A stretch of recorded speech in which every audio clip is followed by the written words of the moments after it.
Hello, everybody. Welcome to the Priyanka Neela Krishnan Show with me, Priyanka Neela Krishnan.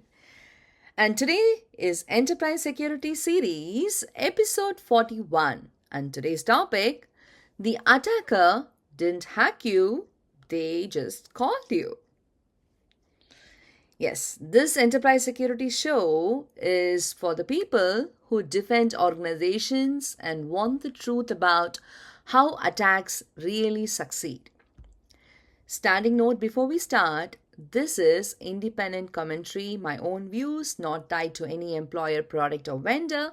And today we are talking about the attack that walks right past your best technology. The phone call, the text message, the patient conversation that ends with someone helpful handing over the keys. Your email gateway is excellent now. So attackers move to the channels you never rehearsed. If your instinct when an employee gets fooled is to schedule more training, this episode is going to challenge that. Because the data says trailing alone is not the lever. Over the next 15 minutes, I'll show you why human trust is a permanent design constraint and not a defect, and how to build around it so a single fooled person is never enough. Let us dig in. There was no exploit, no malware, no stolen password to start. Someone called your help desk, sounded convincing, and talked their way in. Or they sent a text, or they built a relationship over a week of messages before they ever asked for anything. This episode is about the most reliable attack surface in the world, which is trust between people, and why your email security did not see any of it. I am Priyanka Neela Krishnan, and let's talk about the call. Let me start with a number that has barely moved in years, and that stubbornness is the whole point. The human element is present in the large majority of breaches year after year, despite billions spent on awareness training. Now, the easy conclusion is that training failed and people are the problem. I want to push back on that.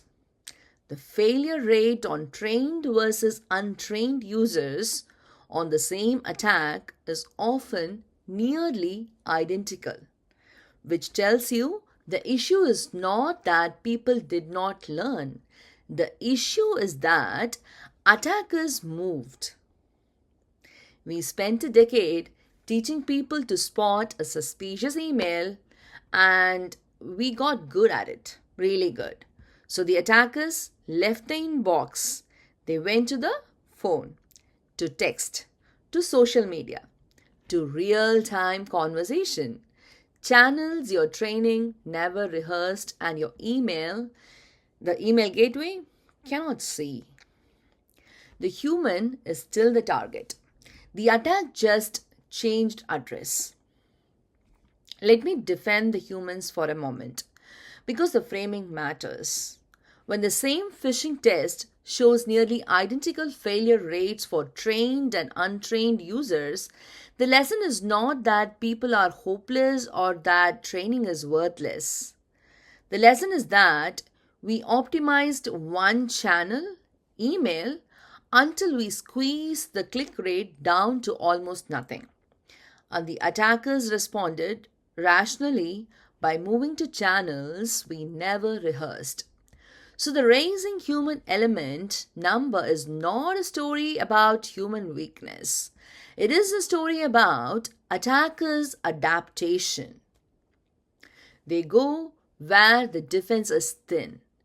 And right now, the thin spots are the phone, the text message, and the patient conversation, none of which your email gateway or annual training module was built to address. Here is the shift on one slide. On the left, what we spent 10 years defending, the suspicious email, the bad link, the fake attachment, the spoofed sender. We built gateways to filter it, simulations to rehearse it, and we drilled into every employee until spotting a fishy email became muscle memory. Good work, by the way. On the right is what is winning now. The convincing conversation. A phone call to your help desk from someone who sounds like an employee logged out of their account. A text message with just enough urgency to skip a step. A relationship between the relationship that's been built very patiently over days of friendly messages before any request is made. There is no link to scan here, no gateway sees a phone call, and the muscle memory we built for email does nothing for a live human voice applying pressure in real time. The defense got specific to one channel. The attack simply used another. Let me describe the attack on the right side because it is different in kind. Picture an attacker who spends a week being helpful in a shared channel, building rapport, becoming a familiar name before they ever make a request.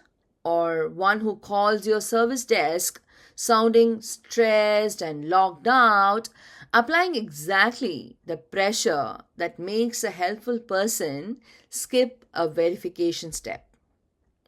There is no malicious link to scan, no attachment to sandbox, no spoofed domain to flag. The entire attack is trust, delivered live in a medium with no filter. Verizon named this pretexting and made it its own tracked category this year, precisely because it now drives high-profile ransomware breaches. Your controls were built to inspect content. This attack has no content to inspect. The headline number is 62%. Nearly 2 out of 3 breaches involve the human element, and it ticked up from 60% the year before. And I want to be careful about how you hear this because the wrong lesson is blame the humans harder. The right lesson is that human trust is the most reliable attack surface there is, and attackers know it well. They are not exploiting a flaw in your firewall. They are exploiting a feature of human being, which is the willingness to help, to trust a familiar voice, to act under pressure. You cannot patch that. And you should not try to train it out of people entirely, because the same instincts are what make your organization function. What you can do is design your processes so that no single trusting moment hands over the keys. More on that in a minute. Let me tell you how to hear 62% correctly here because the wrong reaction makes it worse. The wrong reaction is to blame employees harder and add more training. The right reaction is to treat human trust as a permanent design constraint, not a defect to be trained away. Those trusting instincts, the willingness to help a colleague, to act quickly under pressure, to believe a familiar voice are the same instincts that make your organization function every single day. You cannot and should not remove them. What you can do is build processes so that no single act of misplaced trust in a single pressured moment is enough to hand over anything that matters. Design for the reality that good people will occasionally be fooled because at these rates, they will be. Two numbers that prove the migration. First, 41% of social engineering breaches now use non email vectors: phone, text, social media, in person pretexting. That is not a rounding error. It is nearly half of all social engineering happening in places most security programs have no controls and no visibility. Second, this is the one that should recognize your priorities. Phone based attacks succeed about 40% more often than email based ones. Same underlying manipulation, but delivered through a channel with no gateway, no filter, and no rehearsed defense. The report also formally added pretexting as its own tracked category this year because it is now driving high profile ransomware breaches. Pretexting is the patient version. The attacker builds a plausible story and often a relationship before they strike. Your spam filter was never going to catch a week long friendship. Let me put a sharper edge on the 40% number because it should recognize your priorities. It means the exact same manipulation is meaningfully more effective the moment it moves off email and onto a phone, and it is more effective precisely because that channel has no gateway, no filter, and no rehearsed defense. Attackers are not working harder, they are working where you're not watching. And the scale is real. Large organizations now face dozens of text based phishing campaigns a year on average. So, the channel where you have the least visibility is the channel where the attack succeeds most. That is not a coincidence, that is the whole strategy, and it should tell you exactly where to invest next. So, here is the reframe. You cannot train away trust, and you would not want to, because trust is what lets your organization move. The answer is to design your processes so that trust by itself never grants access to anything that matters. Concretely, that means out of band verification. If someone calls the help desk to reset access, the identity gets confirmed through a separate pre established channel, not by sounding convincing. It means a second party for sensitive actions. No single person, moved by a single persuasive moment, can wire the money or grant the access alone. It means making the safe path the default. So, following procedure is easier than skipping it. The goal is to move the security decision off the shoulders of one person in a pressured moment and into a process that assumes people will sometimes be fooled. Because they will. Build for it. Let me make the reframe practical. Because trust never grants access sounds abstract until you turn it into mechanics. Out of band verification means a help desk confirms identity through a separate pre established channel, not by judging whether the caller sounds legitimate, because sounding legitimate is the entire attack. A second approver for sensitive actions means persuading one person is not enough. So the attacker has to defeat a process instead of a personality. And making the safe path the default means procedure is easier to follow than to skip. You have to make the procedure that easy. The common thread is moving the security decision off the shoulders of one person in a stressful moment and into a system that assumes people will sometimes be fooled. There is not distrust of your people, it is respect for how manipulation actually works. Alright, 3 moves. First, harden the help desk. The account reset and access recovery process is one of the most targeted paths in the enterprise right now because it is designed to be helpful under pressure, which is exactly what attackers exploit. Require out of band identity verification before any reset or access change. Sounding right can never be sufficient proof, alright? And second, require 2 people for high stakes actions. Payments, access grants, and large data exports above a threshold need a second approver reached through a separate channel. That single change breaks the whole model of persuading one person in one moment. Third, rehearse the phone and the text, not just the inbox. Extend your simulations to voice and SMS because people cannot resist an attack they have never once practiced defending against. The muscle memory you built for email needs a sibling for the phone. On hardening the help desk specifically, understand why it is the prime target.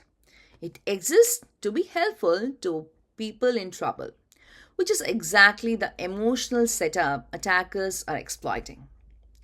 Give your help desk a verification procedure they are required to follow and empowered to enforce even when the caller is angry or senior. Because social engineers weaponize urgency and authority. These 2 things, urgency and authority.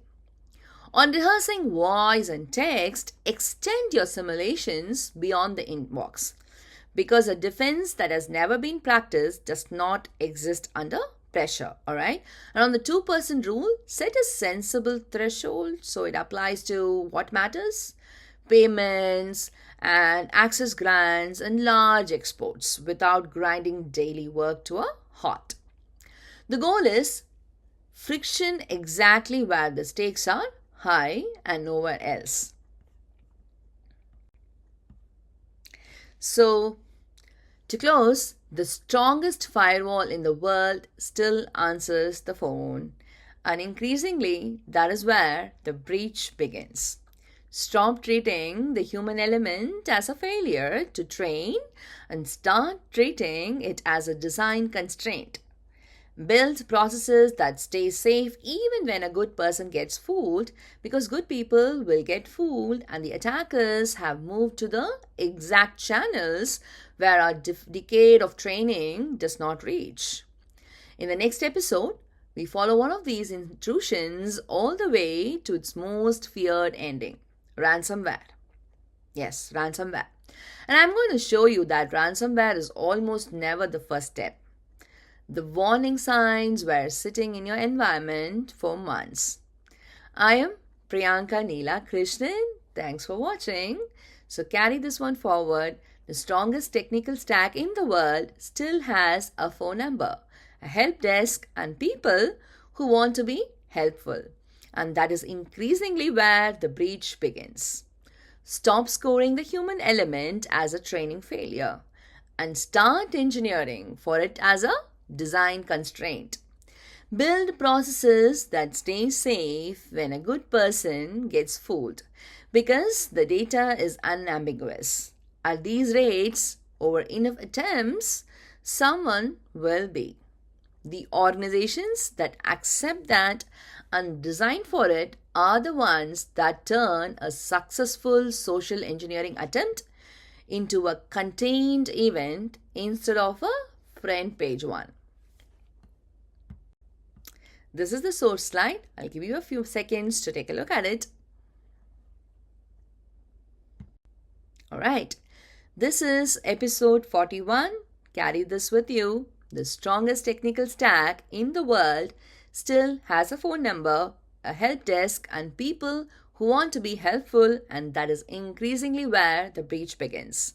Stop scoring the human element as a training failure and start engineering for it with out-of-band verification and a second approver so no single fooled person is ever enough. If this was useful, please do subscribe and share it with whoever runs your help desk or your identity operations because they are on the front line of this one. Tell me in the comments whether your help desk is empowered to say no to an angry, senior sounding caller. That answer tells you a lot.